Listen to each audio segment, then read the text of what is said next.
Alrighty, friends and neighbors, welcome to the studio class. Oh, I already messed it up. Welcome to the studio class of Low Brass U, where we've made all the mistakes so you don't have to. I am your loyal co-host, Connor, and here with us is our euphonium master and fearless leader, Zach Marley. Hello, everyone. So, was your mistake planned so that you could do that other rhyme?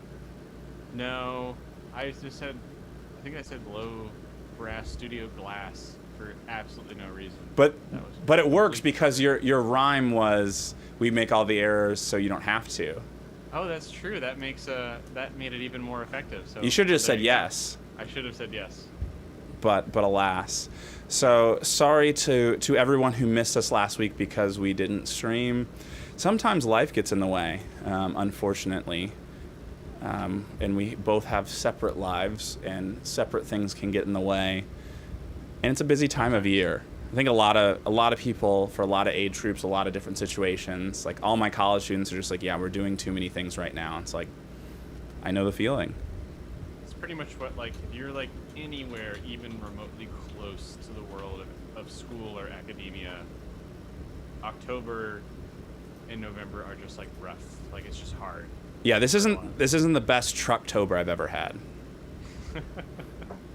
Yeah, I saw this funny thing. Not that we're like sharing memes on the site right now. It's not like what we're like evolving into. But someone said, like, I'm doing this challenge called October, where it's just like it's not Movember, it's not Inktober, it's not anything. It's just the month is challenging. Right. Yeah, I think I saw that last year. I don't think I've seen it this season, this Trucktober season. I mean, you're late. Well, better late than never. Right. But yes, so we are back tonight. I know it's not our normal night. I know we gave absolutely no indication of what we were going to do. Just a lot of moving parts, and it's just like, well, what, you know? I don't want to guarantee anything and then fail on it. So I think this works out well enough to just have it be somewhat random, and maybe maybe our best viewers can't do Wednesday, and Thursdays is the day for them.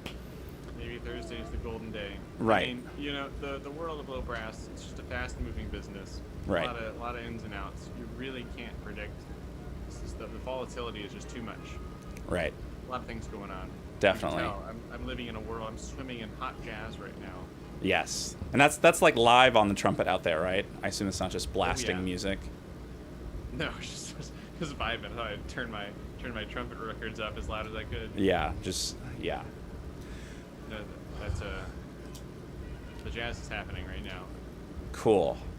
I had, so from in our Discord, if you're not a Discord member, you should be a Discord member. It's open. It's pretty easy to find. It's in the description below, I believe.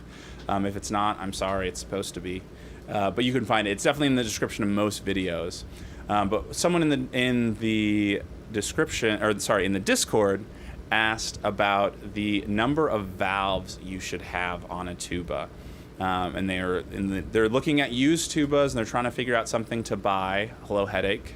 But they're trying to figure out how many valves they need. And so Connor, our resident non-tubist, not that you don't know anything about the tuba, But what are your thoughts on this question? I know less than nothing about the tuba. That's not true. Here's what I can tell you about valves on the tuba. I'll tell you how many valves you need. I don't know. I've seen lots of numbers. I've seen 3 sometimes. See 3 sometimes? Tuba. You see it on the old sousaphone. Your dollars per note on a sousaphone, pretty good. Not great, but pretty good.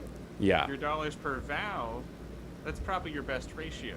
Right. If you want to make the most money by pressing the least amount of buttons, well, first you should consider the trombone. And then if that's not for you, maybe the sousaphone is probably the next best thing. So maybe we could define it a little bit better and talk about just how many valves they have. So you mentioned that they have 3 valves sometimes. I think most of us all know that. What's the maximum number of valves that you've seen, Connor? I want to say 5, but I feel like 6. Are there 6? Your feeling is correct that there are sometimes 6 valves for tubas.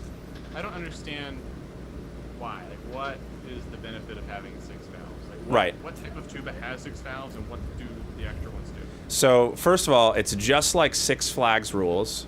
You know, more valves, more fun. But no, so there are 6 valve instruments, and also I like to just preface all of this discussion with just saying, at some level, anything can be soldered together in somebody's garage. So me saying tubas only come up to 6 valves, there's always going to be someone that says, well, actually, I've seen one with 7. And indeed, you might have. Anything can be made. Brass instruments are relatively simple. Anybody with a torch can make a crazy instrument. So let's get that out of the way. More standardly, tubas come up from anywhere from 3 to 6 valves. So let's talk about what adding valves does. So going from 3 to 4, do you know what that 4th valve does, Connor? The 4th valve, it's my understanding that it functions in the same way that like an F rotor would on a trombone. I don't know, do C tubas have the same thing, and it takes you to the key of G? Is that what it does? So you're on the right track. At some level, most of us don't think about it as changing keys of instruments. Or would it be like, does the 4th valve always equal 1 and 3, I guess? Is that? Roughly. Yeah. And pretty much always. Again, anything can be soldered together. I've never played a tuba where the 4th valve wasn't the same as 1 and 3, or roughly the same.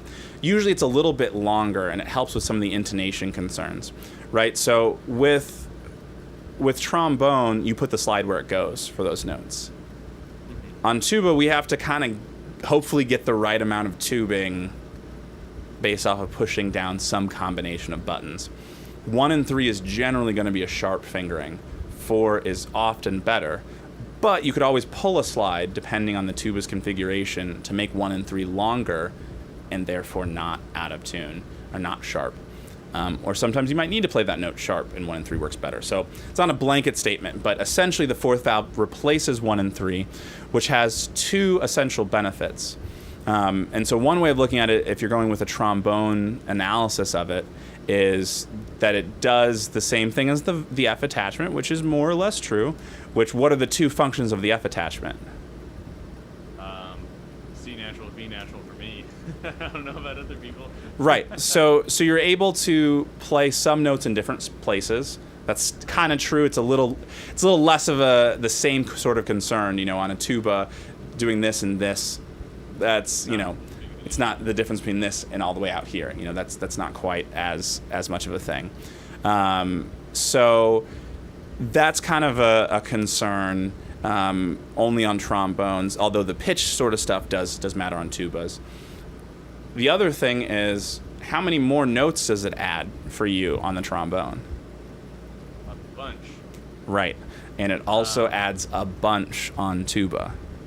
I see. Okay, so what you're like, so then you have the combinations of like 4 plus yada yada yada, Right. to get you lower, and there's notes that were in between. You had that little break in your partial series that was known to its land. And it doesn't really matter what that is, just like the physics of the. It doesn't Right. matter Well, what transition you're in. we'll keep it in B flat because I think for most people that'll be simple to think about.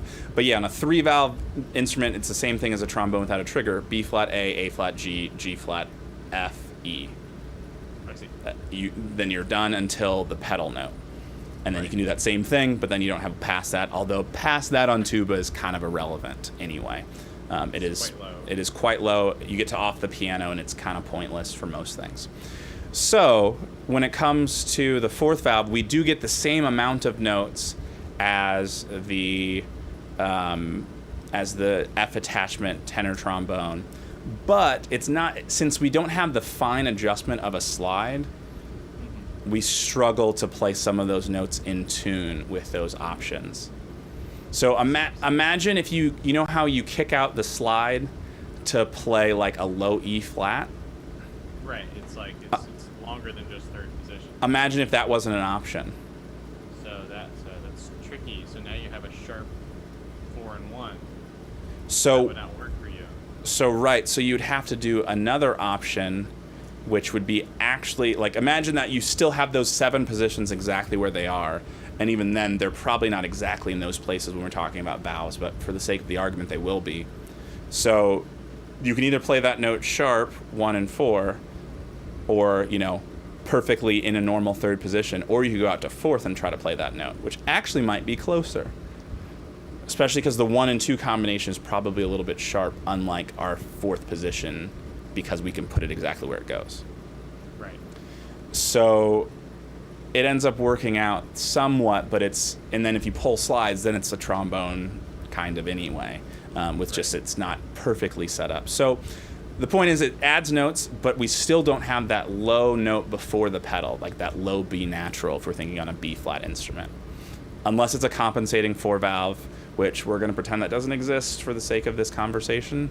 I don't think it's going to be helpful to talk about it. In tuba world as well? It does. It's rare in the United States. Okay. It's rare in most parts of the world, but it does exist, and it mainly exists in England and places that England colonized. But it's mostly in England. I would say you see it with the brass band tradition. So you do see it in New Zealand, you do see it in Australia a little bit, you do see it in the United States a little bit, but again, you don't see it very often. But it does function the same way as a 4-valve compensating euphonium. Does the same thing. It's fully chromatic. It's probably stuffier than a euphonium, but there are some good ones out there. But we'll leave that aside for, that's for a different day, or a different segment at least. So we still don't have that low B natural, and we struggle to play all those low notes in tune. And another thing to think about is how many unique combinations do we have with each amount of valves. So if we have 3 valves, do you know how many valves or how many combinations there are, Connor? Or anyone in the chat, maybe even? I mean, practically would it be 7, or is it more? So it's 1 more than that, right? And we're talking mathematics right now. Practically, you might be right, but mathematically, I see. So it's 8? It's 8 because we have this and this, which are the same. They're not exactly the same. They can be the same. They don't have to be the same. But the math is how many options each of these has times how many options this one has times how many options this one has times how many options this. They're all 2, so it's 2 to the power of how many valves. I get you. Assuming they're all independent, which for most tubas it is. But again, I want to get that assumption out there that there are dependent valves on some tubas, although it's not a common thing. Which again, another segment for another day. So we've got our 4th valve, and we kind of understand it gives us more notes and it gives us better options. We're probably playing more in tune because now we have 16 unique options, right? Because we doubled it by adding a single valve. 16 options, that's a lot more than 8. One might say it's 8 more than 8 options. So it's a lot more. You have a lot more options when it comes to valves and tuning, and you also can go a lot lower. And with pulling slides, it is fully chromatic, just in the same way that you can pull a valve to E on the trombone and get that B natural in a dire situation. Right. You desperately need an E, and then you can just right back in. That or desperately need the B, right? B. Yeah. So with that in mind, we can be fully chromatic, but you're probably pulling almost every slide to get there, or lipping it down kind of uncomfortably, something along those lines. Right. It's not a great setup. It's not a perfect system. We don't really want to do that. And Headache, if you're still there, I promise we will get to your question. We got to finish this segment first. I'm sorry that's taking so long because we still have some work to do. We haven't even gotten to sixth valve, or we haven't gotten to the fifth valve yet. So, what does the fifth valve do? Do you have any idea, Connor? I mean, does it operate like the second valve on a bass trombone? Does it take us to?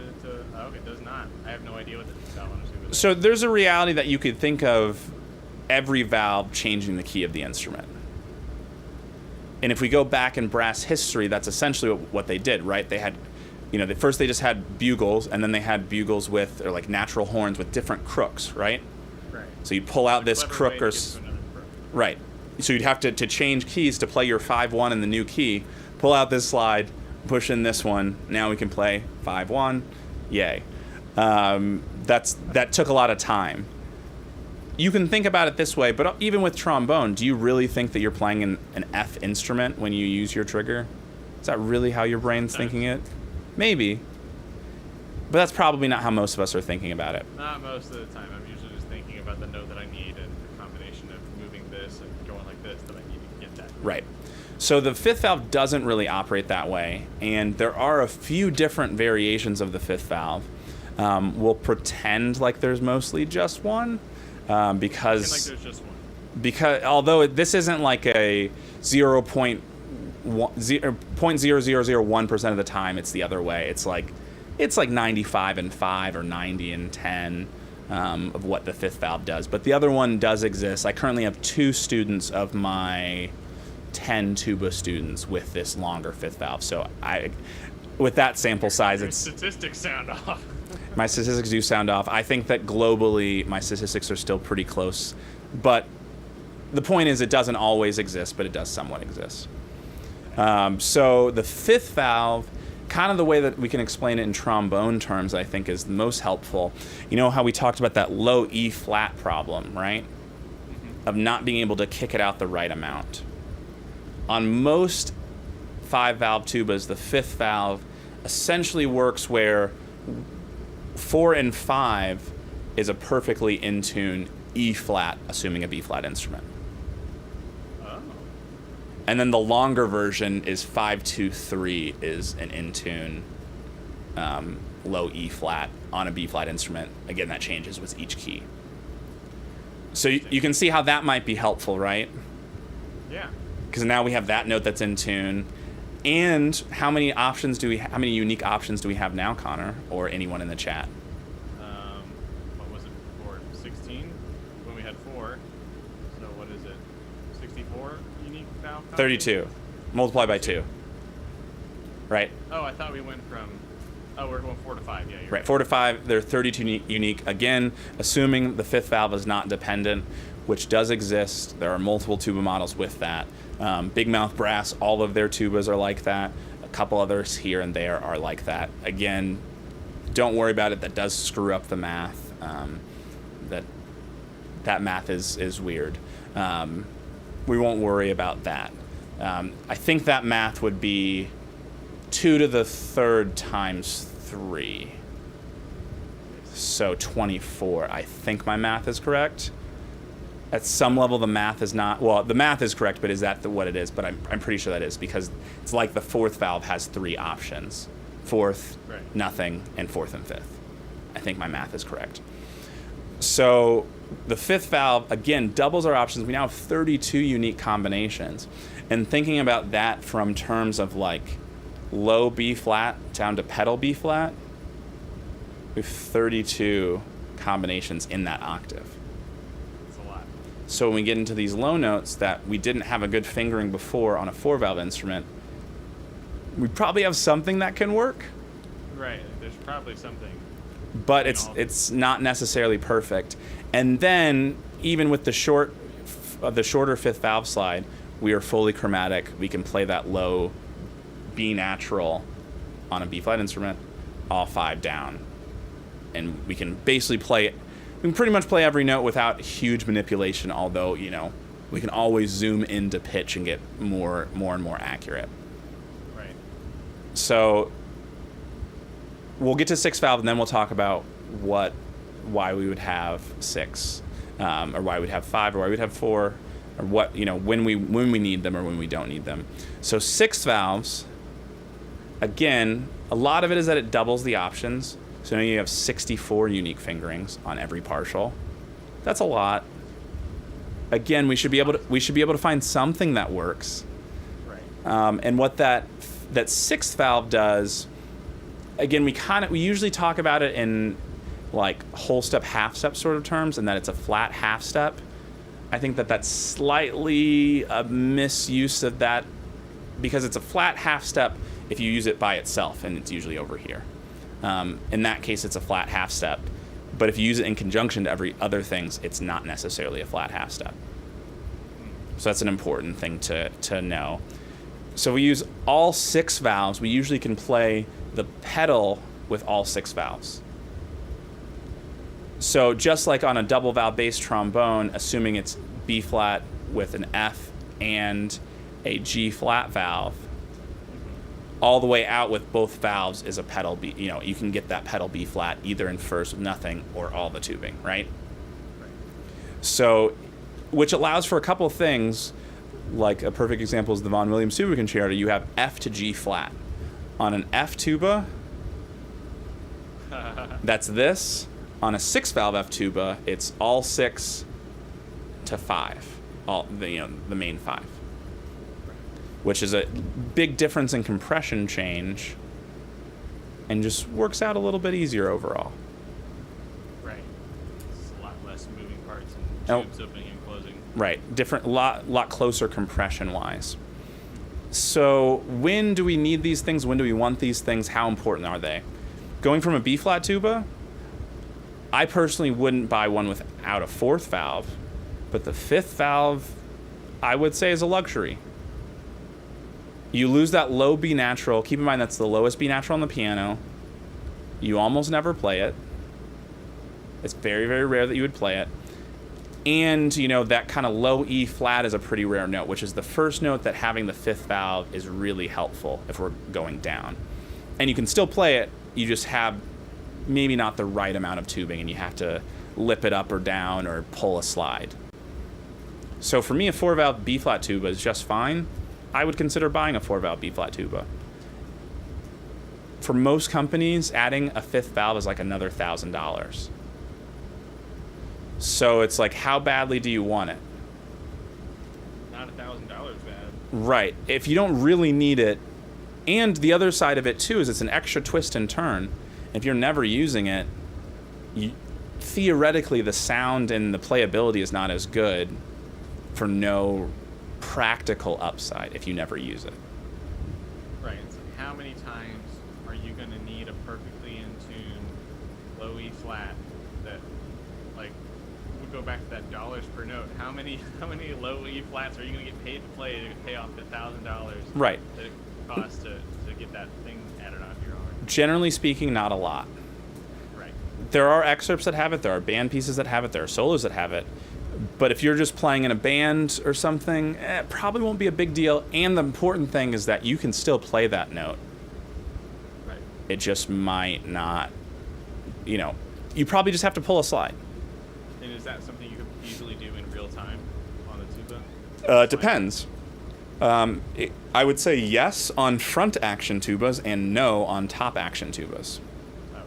So do you know the difference of those? So like this or like this? Is that what you're saying? Right. So, how... Like, right. like that. Because in that case, almost always the first valve slide and probably some of the other valve slides are up here. Doing this little thing?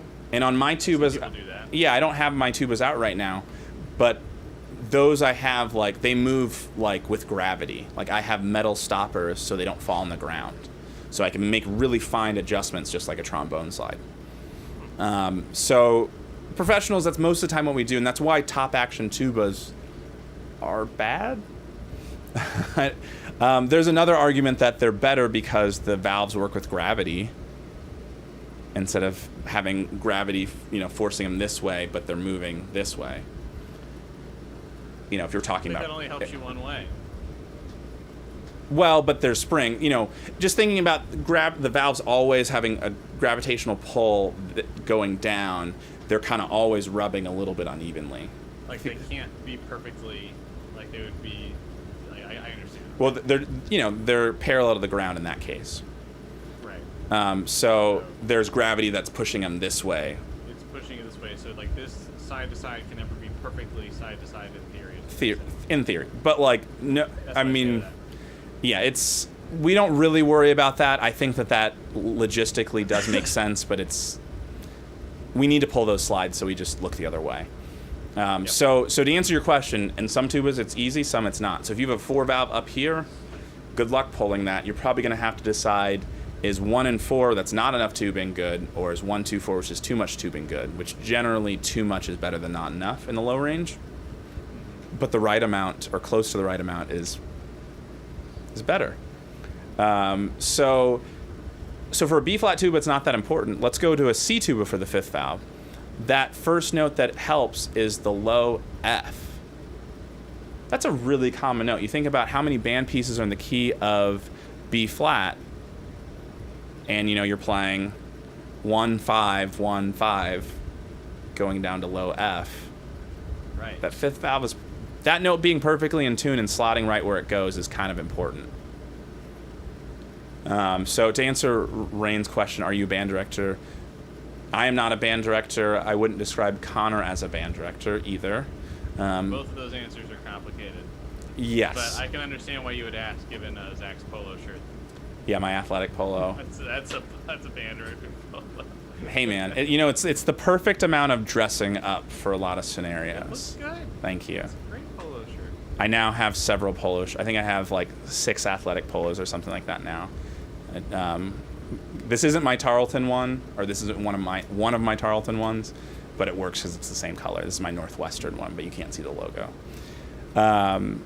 But no, we're not band directors, but we are performers and educators, but more specifically of our instrument primarily, although that's not exactly your job description. I think in the context of this channel, this show, that's what you're functioning more as.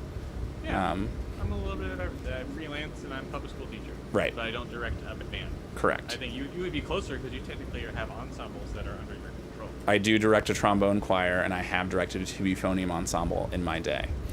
There you go. So going Is to... that what you mean by band? Right. What you mean by director? Right. Anyway. So going to the C tuba, that 5th valve to me is a requirement. I know a couple professionals who play their C tuba doesn't have a 5th valve, and I just don't want to live that life. That sounds awful to me. That sounds like not a lot of fun. Going up to E flat, we'll kind of skip E flat because a lot of them are compensating, so it's kind of exists outside of this. The ones that aren't compensating, that 5th valve allows us to play a what would it be? A low A flat. So that low A flat, like 3 ledger lines, that's a pretty important note, I'd say. We get that note. If you're playing wind band. Right. Are you playing E flat 2 in wind band? I mean, maybe. Well, band, probably, right? Isn't that why? But you probably have B flat tubas there, and they're almost certainly compensating if they're with the tradition. But anyway, so a 5-valve E flat tuba, if it's non-compensating, again, I would say as we go up, it starts out where it's, I don't really need it, to, I pretty much need it, to like, there's no way I'd survive. On F tuba, that's a low B flat that first note is. And keep in mind on F tuba, the note that you can't play, like that low B natural becomes a low G flat. Still pretty important. And you can't deal with pulling slides for that note to like pull everything for that one note. It probably is not going to work out. So basically the discussion of that, to sum it up, 4-valve B flat tuba, I would say, is pretty much what you want to look into buying.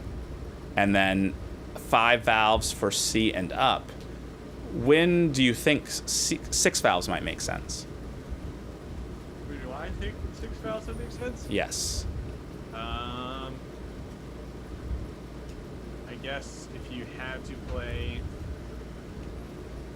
I'm not really sure, because I feel like That's the trickiest question, certainly. the 5, what you're getting is an in tune 4 and 1. And does a 5 valve? Do we determine? Wait, so no. 6 valve is for if you want a in tune like all 5, but you're going down in a half step, right? Is that what that Yeah, is? if they're all 5 down and you add the 6, it's going to be a half step. We call it a flat half step because in isolation it's a flat half step.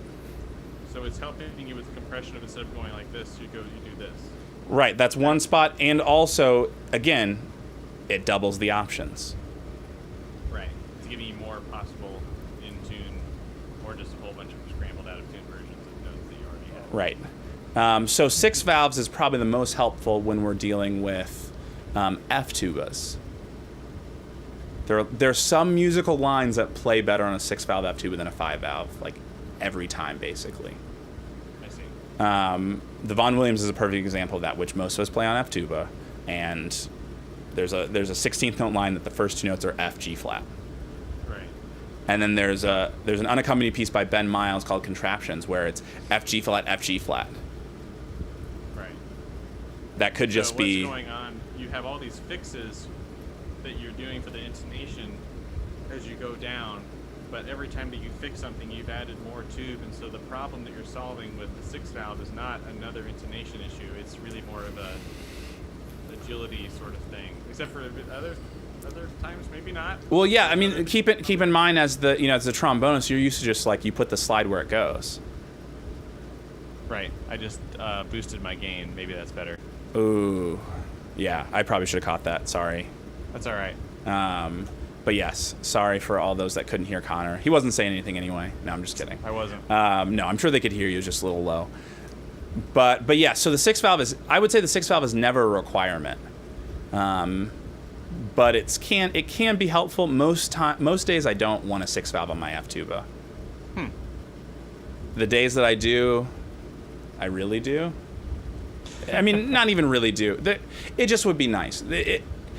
Sometimes having more valves, it's just like with adding a trigger. It's like sometimes you don't need it, but there's certain like trombone concertos and other solos and pieces like that, like the Grandal is a perfect example.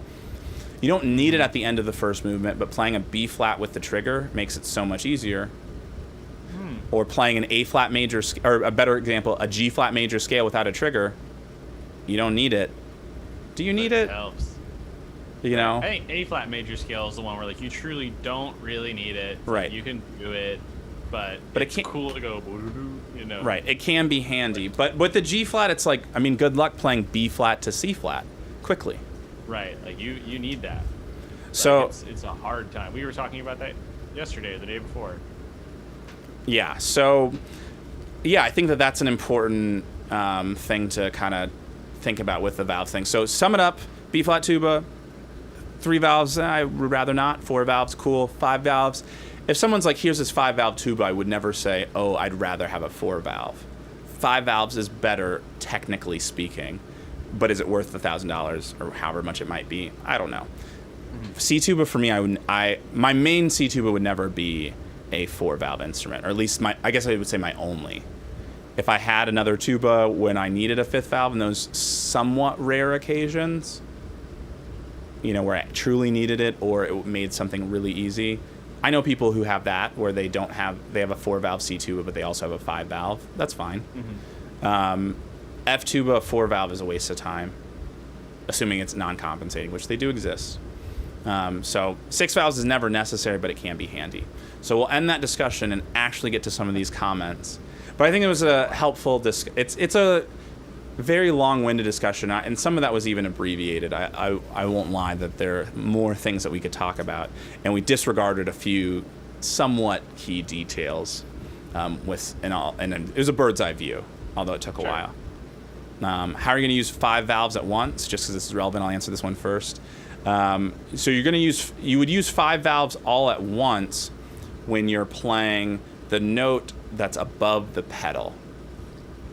So on a B flat tuba, that's a low B natural. On a C tuba, that's a low D flat. On an E flat tuba, that's a low E. On an F tuba, that's a low G flat. And I don't, or maybe that was a more technical thing. Usually that's a thumb. And in the United States, usually it's a thumb. In Europe, it's usually your index finger on your left hand. Sometimes it also could be on the backside. My F tuba came where it was 4 here and left thumb for the fifth valve. That lasted a week before I took it into the repair shop and got that changed. It's when you have 6 valves, it starts to make sense to have them over here because you don't have that many fingers on this hand. But did I click that? Did I click that again? I don't think I clicked that again, but okay. But yeah, so there are times you'll need it. The answer to your question, Rain, how are you going to use 5 valves at once? Very carefully. Yes. That is the short answer. So let's go through these somewhat in order. So from headache, do you all have any tips about double tonguing? And then they added triple tonguing later. Yes, practice it slowly on a single pitch. I think that's the first starting place. We'll go somewhat quickly through some of these, but for me, that's how I started practicing it, playing a scale where I play da da ga da ga da ga da da ga da ga da ga da da ga da ga da ga, and then da ga da ga da ga da ga da ga da ga, then da ga da ga da ga da ga da ga da ga da ga da ga da ga da ga da ga da ga da ga da. You know, that sort of thing is kind of how I always started. Any other thoughts about how to get started with that, Connor? Yeah, the thing that helped me, like one of the biggest light bulb clicks for practicing multiple tonguing was something that my wife Christine told me to do, which is play whatever excerpt or passage you're working on with the alternate syllable. So for me, if I'm taka taka taka taka ka ka ka ka ka, I need to get that ka to sound like my ta, because I do a lot more ta-ing in my day-to-day life than I do ka. And so I was doing that with Joyce's 61st Regiment March over and over again. Ka ka ka ka ka ka ka, that little major scale. And I did it at half speed. Ka ka ka ka ka ka ka ka, to get it, and then slowly worked it up. Another thing that I've been doing recently, I've been doing da da da da da da da da to get my boom to sound like my da. I've been doing Clark's da da da da da da da da da da da da da da da da, that sort of thing, just to get the response. And then third, after you've done that, so isolate the alternate, put them together in some sort of exercise you're familiar with, and then put it next to an air attack, just to make sure that you're double checking that the response that you're getting is originally informed by that, and then it is, somehow seasoned by the articulation that you are choosing. Yeah. So another thing to think about if you're talking about just a, and David's saying basically what you ended up saying there. So another thing is, what I see a lot of people do that is maybe not as helpful is they'll take a passage slowly that they're eventually going to double tongue, and while they're practicing it slowly, they single tongue. And then go fast and they try to double tongue, and it's not good. Mm-hmm. I wonder why. Yeah. Because you didn't really practice it slowly. You practiced part of it slowly, but not all of it slowly. So that's a big thing that I always make sure that I'm doing. And, the more experienced you get, the more comfortable and more kind of understanding you have of yourself. Because your tonguing only gets so much faster. Practice a little bit, it'll get a little bit faster. Then it's basically where it is, at least in my experience.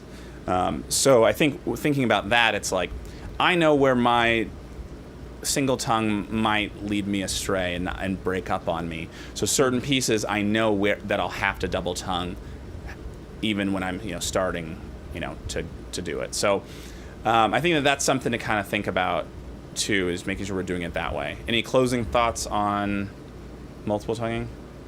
Yeah, just to say that if we want to tie this into a jazz thing, I've noticed when I'm working on improvising and I have a goal tempo, and we think, sometimes when we go into improvising, we kind of let our fundamentals go out the door, and we kind of forget what the end product is. And that's something that I've noticed a lot in my practicing, is if I want to burn on a tune and I'm shedding it at 180 and I'm single tonguing my ideas, every time once I hit like 240, it's like we can't get anything done. It just sounds bad, and it's just like, oh wow, I was working it up and it was going great. And it's like, well, you probably should have been like at 116 medium swing, put on an Aebersold and doodle or whatever you're gonna do. It doesn't matter, and just figure out, how it feels to chew 5 gum at that tempo. Make your doodles or your doubles swing super hard and be really consistent at your medium swing, so that the listener wouldn't know that you were doing it. But anyways. Yeah, all good stuff. Jose says, "What's up? Sort of long time no see. I know it's been 2 weeks. We're terrible, or 2 weeks in a day, but we're back." And I don't know what next week holds. We can maybe talk about that a little bit later. But I don't know. We'll try to have a show. We'll try. But it may or may not happen. So, great question from Brian. I really like this question. Have you ever met another musician in a place where you didn't expect it? I will answer that with kind of a funny story I think it's close enough that it counts as an answer. Technically not. So, my father-in-law he lives in Minnesota, but he was visiting. I don't know if I've told you this story, Connor. I probably have, but maybe not. He was visiting Colorado with his brother or his brothers or some family member he was with in Colorado, just hanging out in Colorado, and he basically he saw a trumpet player in Colorado. Mind you, I've never lived in Colorado. I've been there 2 or 3 times, but I've never lived there. He saw a trumpet player. He sent a video, and it's just this trumpet player just sitting there, just like warming up. And wherever he was, there was a wedding that was going on. And I got a video of this trumpet player, and it was the grainiest. It was a typical. It was not going through Apple servers of being an iPhone to iPhone of iMessage, so it was really blurry. You couldn't really see what was going on. I saw that, and I knew where he was. I happened to know a trumpet player who went to University of North Texas, and now lives around there, and it kind of looked like him with all of the 3 pixels that I saw. And so I sent the video to my friend and said, "Is this you?" Kind of as a joke, but also like it looked vaguely like him. I mean, it was so grainy. It could be someone who had a foot on him or something. Like I really didn't have a whole lot to go on, and he was just like, "Yeah, that's me." It's like, and I was just basically it's just a random, just like my father was just like, you play brass instruments. Here's some brass instrument stuff. And lo and behold, I knew the trumpet player, miles and miles away in a place I've never lived. So I feel like that's not technically answering the question, but I feel like that story is interesting enough. Have I told you that one, Connor? Are you muted? You're muted. Yeah, I am muted. I have no idea why. Yes, you've never told me that story before. I have a good guess at who the trumpet player is. Who? Is it initials JB? No. Was it Luke? No. Who was it? I don't think you know this person. Oh, you can tell me later. Yeah. That's funny. Okay. I thought it was someone from Texas who lives in Colorado. Yes. Okay. Might have been. Like actually lives there. Yeah. I don't think you would know this person. They weren't in school at the same time as you, I don't believe. Okay. Anyways, that's a cool story though. But yeah, it's like, so yes, I didn't expect, I got a random video of a trumpet player warming up before they played a wedding at a random resort in Colorado, and it's just like, I know that person. Those sorts of things happen, a good bit. Yes. So yeah, let's keep going through. Or do you have a story like that, or a story that I do have a story like that. Okay. And it's an interesting one. I can tell you the exact day. It was St. Patrick's Day of 2018, I think, or maybe 2019. 2018, St. Patrick's Day of 2018. I was on the Red Line going to... So you're on an elevated train in Chicago. I'm in an elevated train in Chicago. It's packed with people that have been celebrating St. Patrick's Day. And I'm holding a horn, looking like a dweeb, going to play a musical at Columbia College. And I've just got my, like, look down, don't bother me face on that, like, you just have to do when, like, people are getting rowdy on the red line. That's gonna be one of the more rowdy times. Like, they literally dye a whole river green. Right. Like, people are having a time. I had a general practice of, like, if someone's, like, coming up to, like, talk to me, or if someone says excuse me and I'm sitting on the train, I usually just kind of, like, look around to see, like, what's going on, and it's usually not for me, and I have my don't bother me face on. But your headphones in, even though there's no music playing because your phone's dead.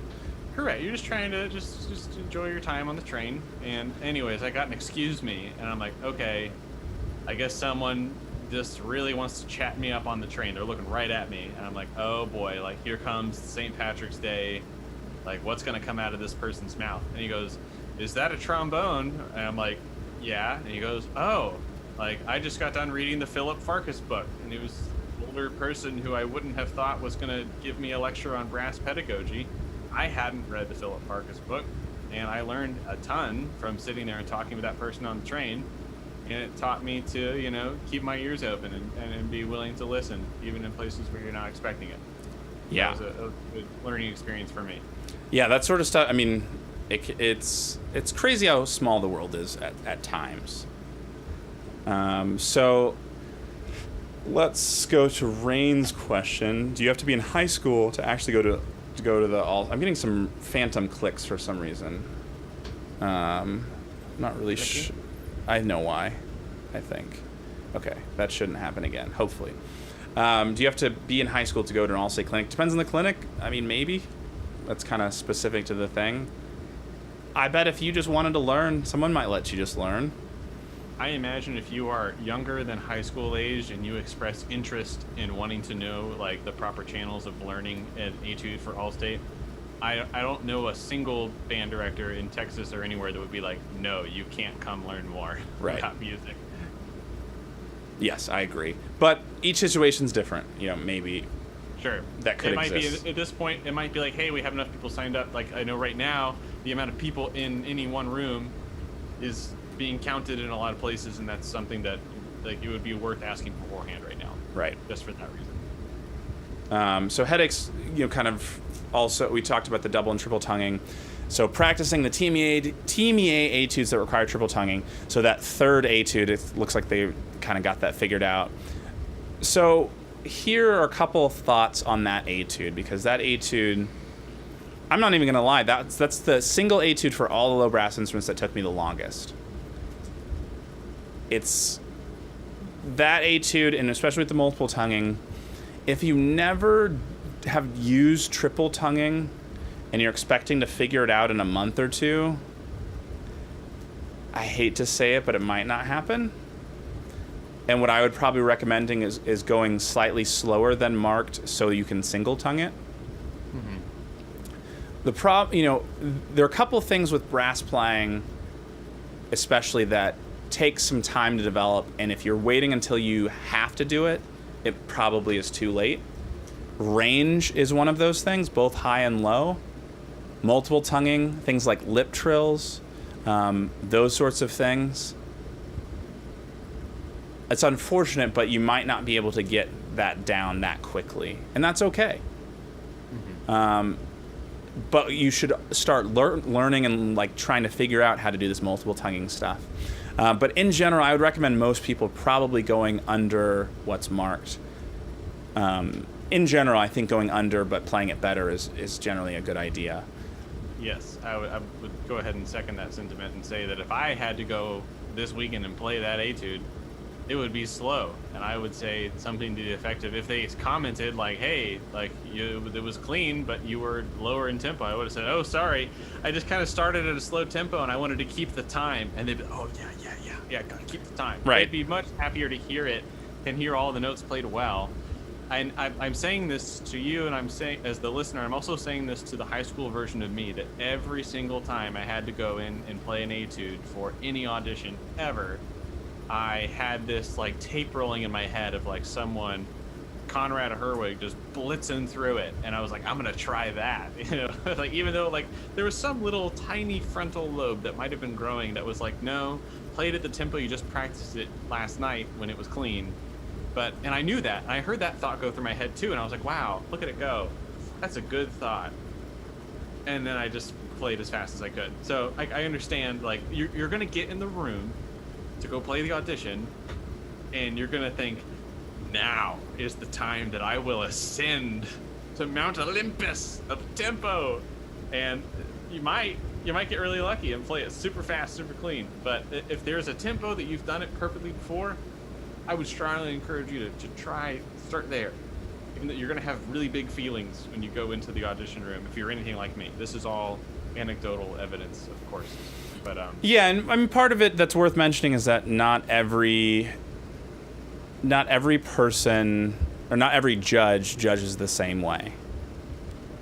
That's true. I'm probably picking who played it the best.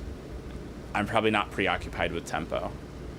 Unfortunately, for anyone who's believing that that is the right way to do things, is that I don't judge everything. There might be people who agree with that. There might not be people who agree with that. So, and that's with all competition, all, audition sort of stuff, is you probably aren't going to please everybody anyway. But I would rather it be good, really musical, and that's the other thing too. You can do some musical things at a slightly slower tempo on this etude. I'm going to play a little bit of this etude. I haven't been working on it because I haven't had to play it. But I'll play it with that in mind, especially I'll play some fast, but I'll play most of it slower. And some of the things you can do, especially with these dynamic changes, that you probably couldn't do at a faster tempo, or be really, really difficult. So for those who don't know what we're talking about, it's this etude that I'm going to show on the screen. I'll play a little bit of it.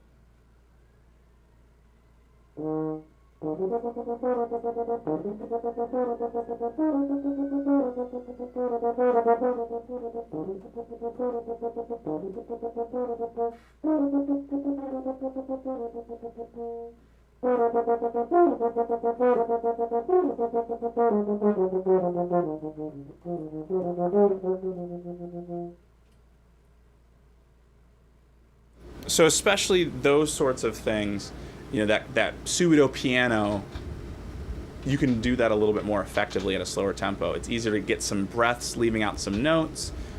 There are lots of things that you can do better by playing it slower. I'll play a little bit faster with the multiple tongue just for science.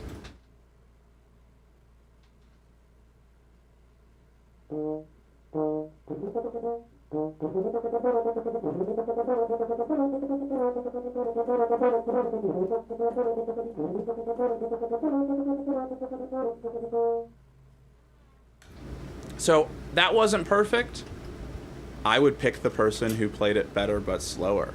I would pick the first version. That being said, if there's one tiny mistake but you go faster versus no mistakes, as if music is that simple, maybe if you're going half tempo, you're not going to win, or you're not going to do as well. But right. In general, go with what's slow and the best. And for me, if you want to hear that etude played by me a little bit better than what I just did, I have a video out of it. But even that video, I could redo it. I could be happy. I could take some things back. That, for my money, that was my worst video. That was the one that was least up to my standards, and my choices were work on it for the next 6 months, or release it now, which was pretty good. But one of my friends, Danny Chappa, has a YouTube video. It's just audio, but it's on YouTube. Check out his version. Sounds great.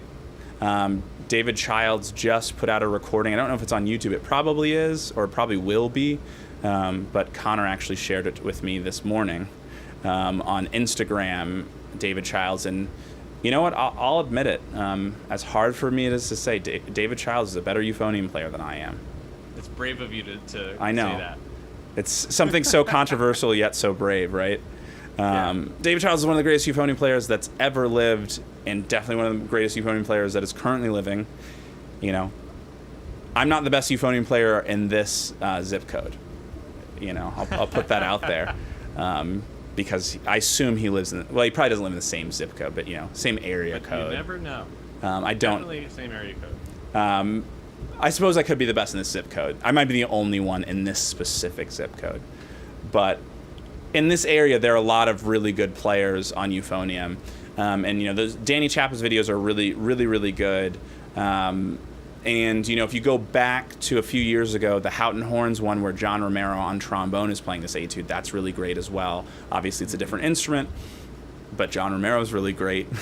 Again, I'm willing to admit, if anyone is wondering if I think that I'm better than John Romero, I do not. I think John Romero is really great. I'm not principal trombone in the Met, not saying that that's why he's really great. It's the fact that he's really great that is why he's principal trombone in the Met. Right. That is a symptom of his consistency of great music making. Right. If someone, I haven't really gotten a comment like this, but I've kind of always expected it, of just John Romero played this better, or now that Brian Hecht is doing the bass trombone, it's just Brian Hecht played this better, and it's just and? Yeah. They did. Yeah. If I could have played it better than them, I would have. It wasn't for lack of trying. That's why they get paid the big bucks, and specifically why I pay big bucks to go listen to them when I can. Right. Yeah, if anyone's wanting me to say that I sound better on bass drum than Brian Hecht, I won't say it. If I say it, I was coerced. But yeah, so those sorts of things, this etude, when I was looking through this book in preparation, because I was recording these etudes before the etudes were released. That's how I got some of my etudes out so quickly, because I already had them done. But I was also, hoping that this wasn't going to be one of them. And compared to the small schools in Texas, when this shows up, they have a faster tempo requirement. And that's even more unrealistic. So if you haven't done any multiple tonguing, multiple tonguing, I think, is I think the question is, how many years did it take you to get your multiple tonguing where you want it to be? And I bet if you ask both of us that question, I'll just ask you this question, I won't lead you. How many years, Connor, did it take for you to get your multiple tonguing where you were happy with it? Bold of you to assume I am happy with my double tonguing. And I would answer the question exactly the same way. There's still work that can be done, but even to get it in a reasonable state, I think it's a measurement of years and not weeks, not days. It's one of those things that it becomes like an appendix to your brass playing until all of a sudden you need it, and it's wow, where were the hours this past year that I could have been practicing my multiple tonguing?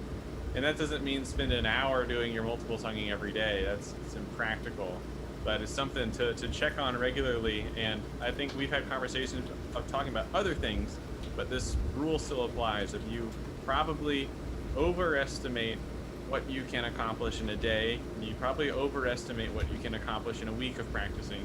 And generally, as a rule, we as humans vastly underestimate what we can accomplish through consistent small practice over the course of a year or longer. And so if you think that this small little checkup on your double tonguing that you do every day in your routine isn't doing anything, go ahead and record yourself today and record yourself again in October of 2022 and see if you were true, if you were correct. And if you were, maybe practice something else, find another double tonguing exercise. Yeah. So my favorite way to describe multiple tonguing, and also I'll be the first to admit, one of the reasons why that etude was hard for me is because I generally have a pretty fast single tongue, and I don't use my double tongue as much as other professionals do. I've had lessons with people when I was in college where I was told, you're definitely going to have to double tongue this. And I was just, when I was 18 or 19, I was just have to? I don't have to. Do you want me to? Because it's not going to be better because I don't do it enough. So I probably, in the last couple of years, maybe I've let my double tonguing and triple tonguing slip, which made that etude harder. And that's why and I'm really good about it with range, but maybe not as good about it with multiple tonguing.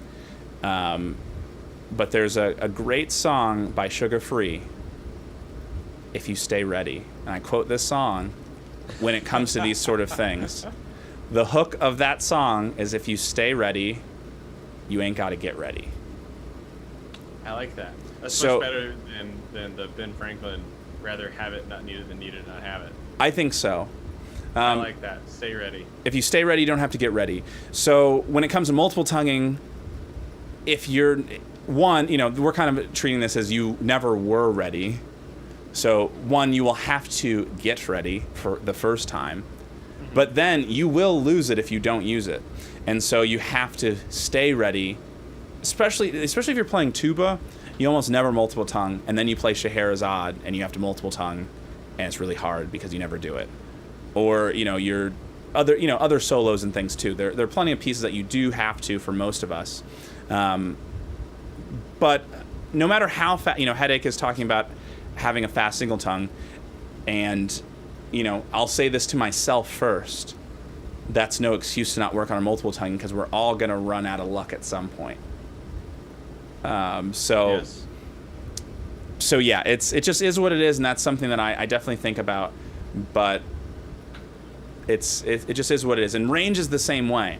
I play through the full range on all of my instruments every day, not because high range is so cool or low range is so cool and like that's how you win a job, but like for a perfect example is that I kind of alluded to it, but I didn't mention it. I'm taking the San Diego Symphony audition next week, and in that they have the specific version of Symphony Fantastique that has a high B flat above the bass clef staff for tuba, which is a really high note, which is, I would say, above what I would consider the real playable ranges.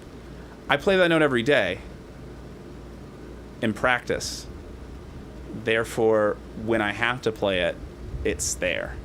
Right, it's an everyday note instead of a sometimes maybe it's there note. And because of that, again, to quote Sugar Free, I have stayed ready. Therefore, I ain't got to get ready. So that's kind of how I think about range, multiple tonguing. Another one I throw in there. I mean, it's really everything, but some things are going to, come up more often in the real world. You're going to play F in the staff or whatever, pick your tuning note. It's like you're going to play that note even if you are just playing in an ensemble. That note's going to get covered. Lip trills is another one for me that I feel like I have to stay ready. I don't use them very often, but it's like I guess I just have one student I think working on the David right now on trombone, and those lip trills are pretty much the only way you're going to be able to do it.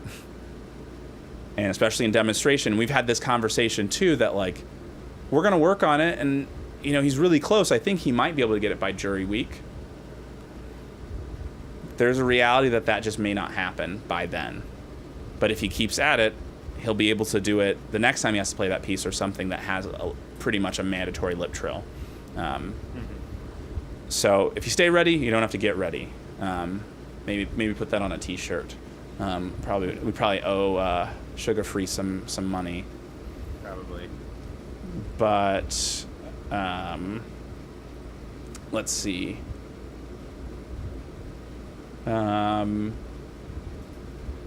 So Headache also says, do you have any tips on tone and teeth? Because my tone could definitely be better, but my teeth aren't as open as they should be because I crack the beginning of notes when they're fully open. I've never thought about tone and teeth before. I'm formulating. Okay. I'm buffering. So there are a couple ways that we could talk about this. Especially when we get really physical sort of questions, I always pause. And I think that is a good thing, because physical information can solve a problem. It's also really easy that it either creates another problem or makes a problem worse, or just is not a good thing. So I think that's something we should kind of get out of the way as a disclaimer always. So if you're watching this and you don't believe you have this problem, and then you're like, oh, I'm going to do this, maybe don't do this. So I think that's something to think about.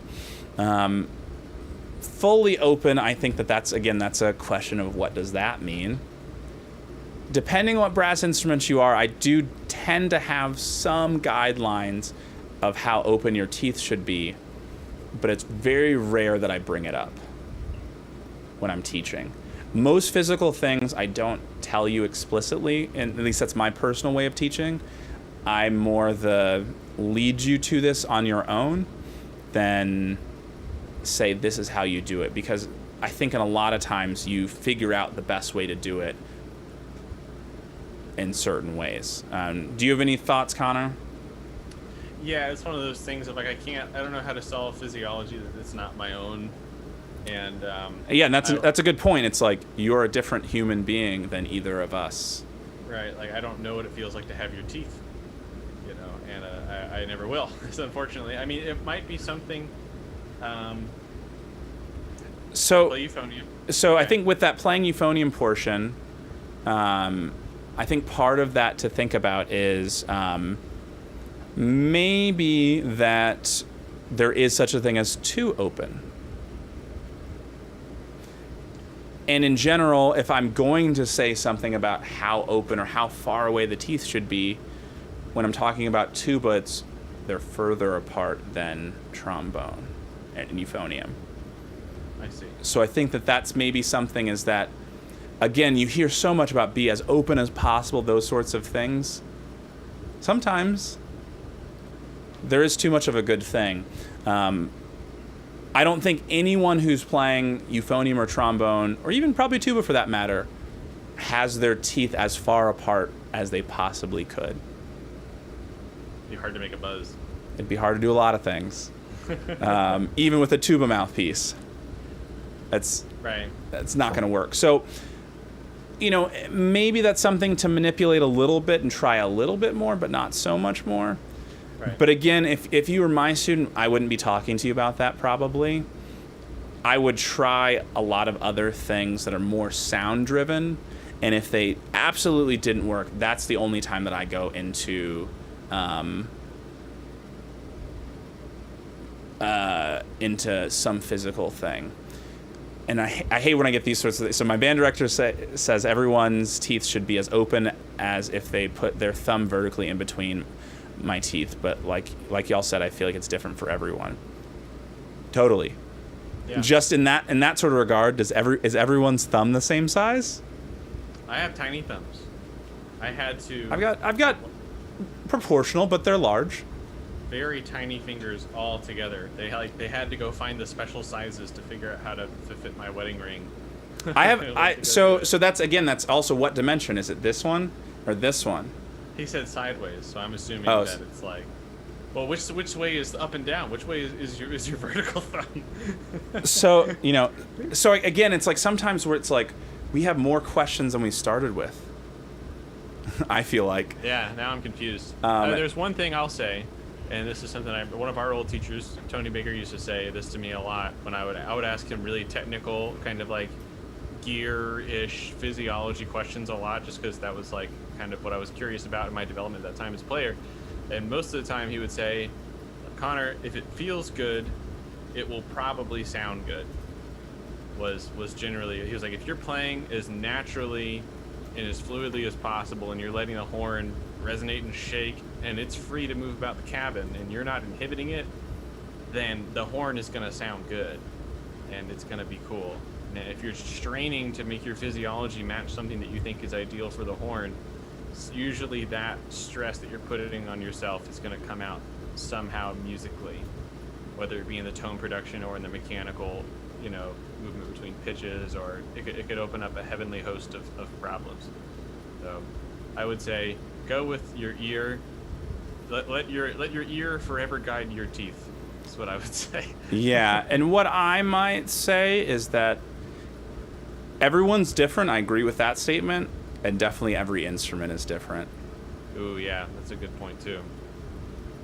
So if I'm going to use those sorts of guidelines, which I really hate using, I probably wouldn't say your thumb for euphonium and trombone.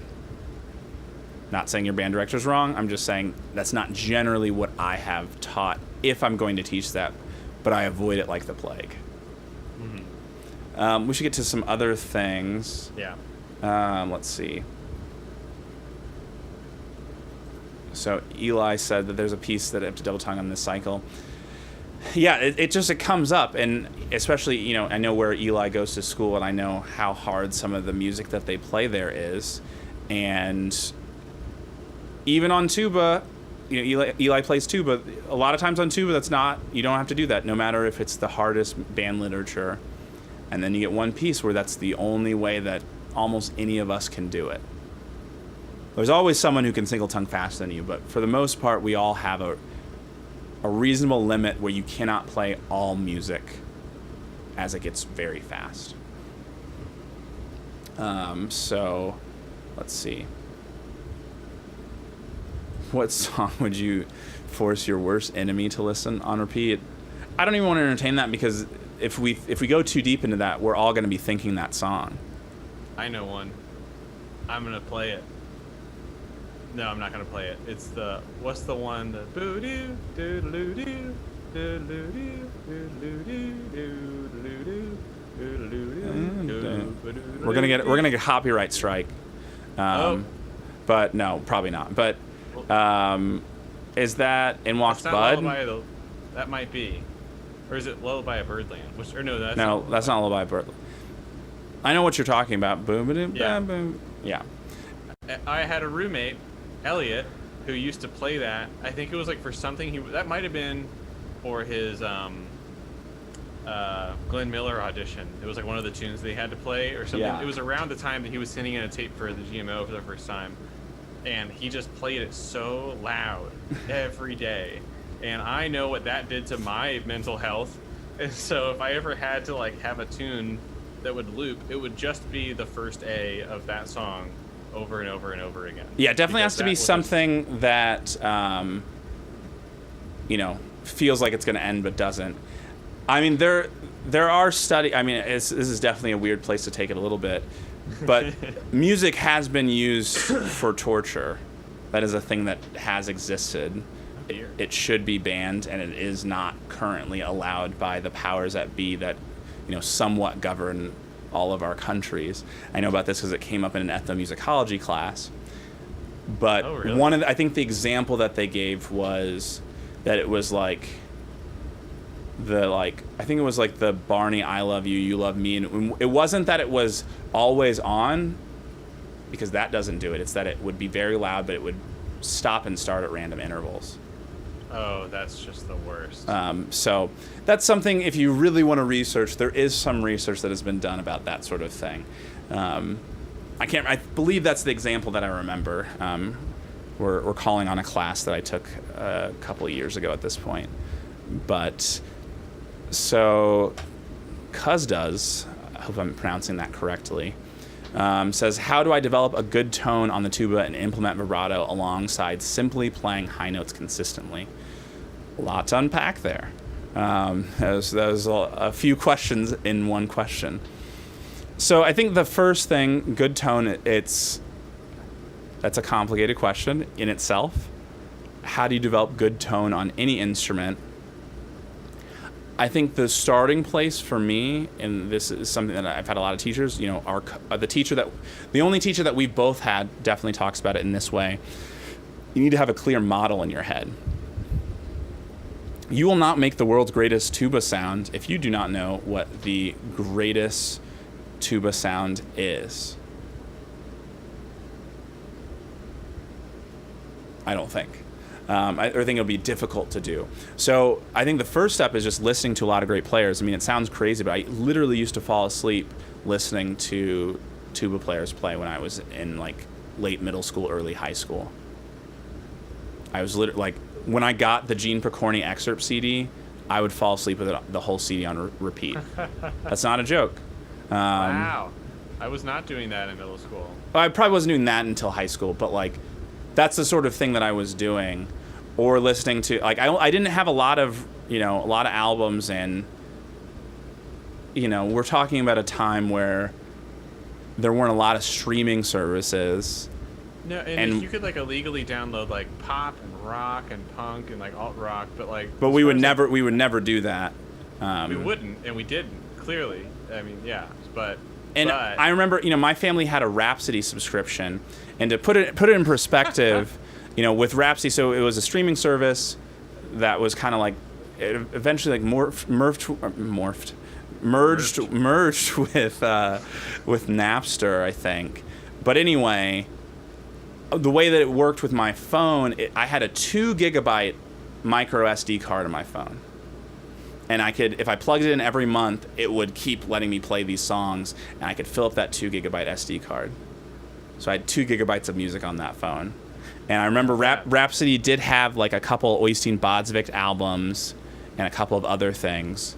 But it's like, space was limited. And I didn't, you didn't have data most people didn't have data in those days, at least. Or it was very, very it was limited. Very expensive. There wasn't, it wasn't like you were just going to like stream Spotify on your phone. There was one kid who had an iPhone in like my senior year music theory class, and we would go and look. You're talking about college? Or no, you're this is in high school. You're talking about high school. Yeah, okay. Sorry, there was one guy who could get to YouTube on his phone. And yeah, I mean that was enough. Just one phone was enough to derail the entire class. But right. Still, it was not a lot. So that.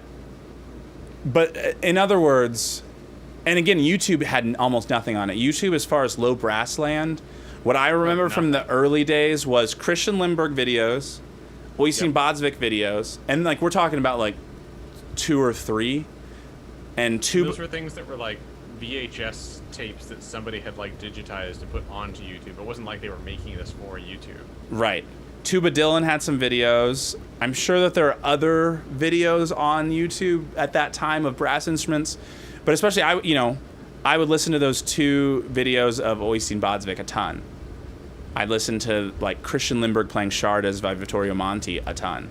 Yeah. And that's like, that's how I got that. And I was borrowing CDs from my teachers and things. It's like, that's how you had to get the job done. So you're inundated with good players. You're also inundated with bad players now. But I would start by finding really good recordings of really good players and listen to that a ton. Then you have to physically figure out how to do it. And I think that you will figure it out eventually by, by listening and trying to do it. A good teacher really helps, though. So the next part of your question, I don't want to spend all the time on this one question.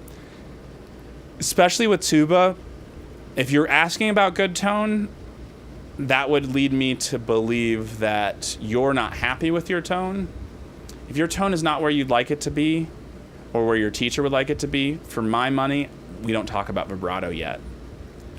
Vibrato on low brass instruments, vibrato on euphonium is a real part of it, and you have to deal with that a lot. Trombone and tuba, there are people who believe it shouldn't exist.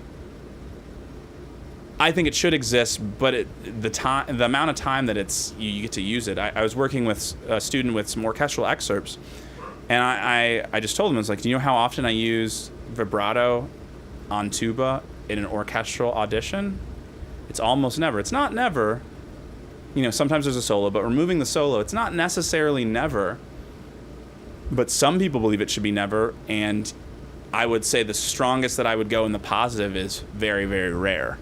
It has to be a true solo where you're the most important thing and the only person playing that important thing, and it makes sense to do. For me, for the main tuba excerpts, the only one that I use it on really, of like ones that actually show up on auditions, is Beadlow, and even then it's not a ton.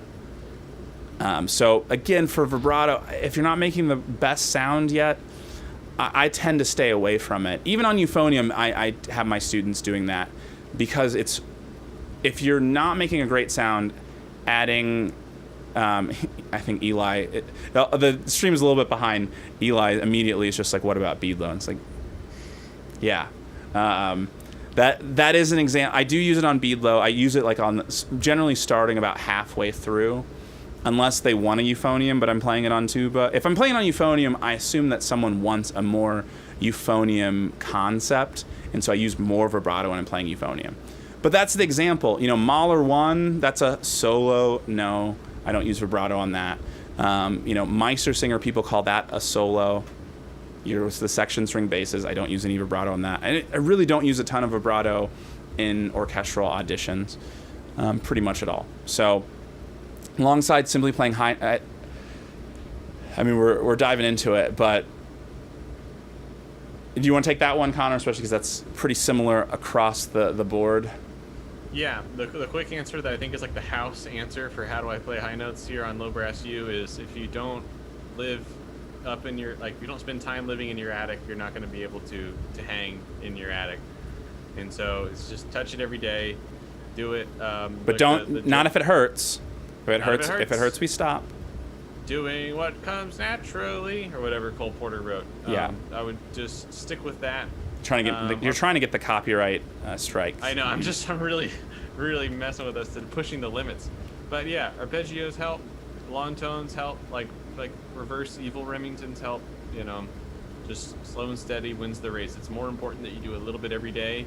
The worst thing that you could probably do for your high range is say, I'm going to get a new note today and practice 8 hours working on your high register. Because I guarantee you, whatever note you were trying to get, you're not going to have it the next day, and you're probably not going to have a few others too. Right. So slow and steady wins the race. Right. Because this is my tone is well enough, I just want to step up to a professional level, you could say. Again, like some of these things are just so hard to troubleshoot without knowing what you actually sound like. But vibrato, you know, I think we should move on for now. We can maybe in a future episode talk a little bit more about vibrato on brass instruments. But I want to get to some. It's a nuanced thing. Like it's a discussion that's probably worth talking about, especially like now that I'm discovering more, like the general word is no on tuba, but then it's like, but sometimes. Right. And when do you when you're doing classical trombone things, how often are you using vibrato? Right, like really excerpts. Again, probably more often than tuba, but even then, like you think about some of the like real trombone solos, most people don't use a lot of vibrato on them. But some, again, it's also some people do, some people don't for certain excerpts and things like that. So, I guess I would just say vibrato. People think vibrato is more important than it is. Vibrato is not even the main portion of playing musically to me. It's musical line and phrasing and those sorts of things. Vibrato is just icing on the cake. So to me, it's like, this may sound slightly harsh, but it's like for me, in my teaching, a lot of times it's kind of like you have to check some other boxes before we get to vibrato. And I'd have to double check the number, but I call it vibrato jail that I put my students in. And I think I have maybe 4 students right now in vibrato jail, 4 of my college students, where I say you're not allowed to use vibrato for, like, let's say the rest of the month. And just like under no circumstance to use vibrato. Because like again, it's like we're troubleshooting a tone thing, and until that tone is just immaculate, I just don't know if the vibrato probably only harms the tone if your tone. Go ahead. There's one. I didn't mean to interrupt your You're good. mid-sentence. That was there, it. But what I would say is it's good if a student is asking about it, because that's if I was like a general music educator and I was looking for indicators of growth, I would say if my student is asking me about adding vibrato to a passage, that tells me the student is hearing something either in their mind's ear or in a recording or in someone else that they're listening to that they want to do. There's some sort of extra musicality that they want to bring to the phrase that they're currently working on or playing. And usually it's kind of like when you ask someone like what things they notice about a musical performance, one of the first things that humans catch on to is rhythm, and that's why everyone screams during drum solos. Next time you go to a concert, watch. When the drums play by themselves, everyone screams. It's like a human hardwired thing. And so what I think is when students hear vibrato and they say, I want that, their mind automatically goes to the wavy wave, because every single time that you get the wavy wave, beautiful vibrato, the musician, if it's a really good musician, is also doing some sort of gorgeous phrasing and tapering of dynamics and just long lines that usually go along with that. And right. It's like we don't have the words to say. By the time that a student is interested in vibrato for the very first time, they don't know how to say, I want to work on my phrasing. But that's usually, you might be saying that. And so by putting you in vibrato jail, it's not saying, no, you're not cool enough to play vibrato yet. It means like, you might be asking for these other stuff, and let's make sure that that's there as well. Yeah, and for me, it's usually like it's only a temporary thing. Mm-hmm. It's not a long stay. It's not vibrato. It's not vibrato prison. It's vibrato jail. It's a short stay. So we'll keep. So in the solo you played for Blazevich 9, I remember hearing vibrato alongside it and want to put it in my audition to add just a little zing. Would you recommend it? Yeah. So, well, again, it's so hard to know. I've never heard you play. Maybe you're totally ready and everything is going great, and that would just be a nice little spice of something. I would also caution you in saying there are people in this world that believe the tuba should not ever play with vibrato. There's a chance that those people are going to be your audition panel members. I don't think it needs it so badly that it has to be there. And I don't think it's won or lost by having that vibrato. I think that there's so many other things. It's like, was your time good? Did you have a good sound? Was it musical? Was there shape to all of this? It's really like, if we're scoring out of 100, I feel like vibrato is like maybe one of the 100 points. I'm not saying you have to get a 99 to deserve that extra point there, but it's just not the main portion of it. I think if I use it on there, one would argue that I thought it was right, at least at the time. So yeah, we'll keep moving on here. Zach says maybe. My official answer to you, Cuz does, is you only YOLO once. Right. I'm not going to tell you what to do, but you only YOLO once. So think about it. I'm potentially embarrassing myself by saying I don't know this Prokofiev suite. I'm not going to try to say it. Do you know this Prokofiev suite, Connor, or how to pronounce it? Sure don't. I don't know how to do either. Yeah, I don't know that piece. Probably should. There are a lot of pieces out there, unfortunately, and I don't know all of them. I guess we rushed through that. We didn't really have any. I thought it looked like there were so many other things to get to in there. But yeah, the vibrato thing is just really tricky, and with some of this stuff, I mean, obviously we have this low brass studio class and we want to talk about some things, but at the end of the day, there's an element of this that is kind of like going online to like WebMD and trying to, it's like, I have this symptom, and then you see someone else who had this symptom, and it's like, well, clearly I have this disease or I have this ailment because someone else had this symptom and then they found out they had this. So it's really hard to give such specific advice like that sometimes over the internet, although there are some things that I think are still worth noting and worth talking about. We should probably call it there. I didn't realize we've kind of gone a little bit long. But thank you everyone for watching. Connor, do you have any closing remarks? No, I think I'm going to end it with you only YOLO once. That's it for today. That's the theme. I love it. Life is short. Play your excerpts as fast as possible. Yeah, don't do that. So let's call it there. Are you interested in playing us out, Connor? If not, I can play us out. Okay. Sure. I'll play us out on this euphonium that I'm affectionately calling Mr. Crunchy. Yeah, this is actually I don't think we've really talked about Mr. Crunchy a whole lot. We haven't talked about Mr. Crunchy on air at all. This is a euphonium that I'm selling, and someone's coming up into town to check it out and play on it. And so I was just giving it a quick play test today right before we streamed, and then when I realized it was time to stream, it was sitting here in the room. So that's why everyone say hello to Mr. Crunchy. So you want to give us a couple of notes and see if your gain's all right for playing? Yeah. I'm going to intuitively just take it down a hair here. Yeah, it works. All right, play us out. Okay.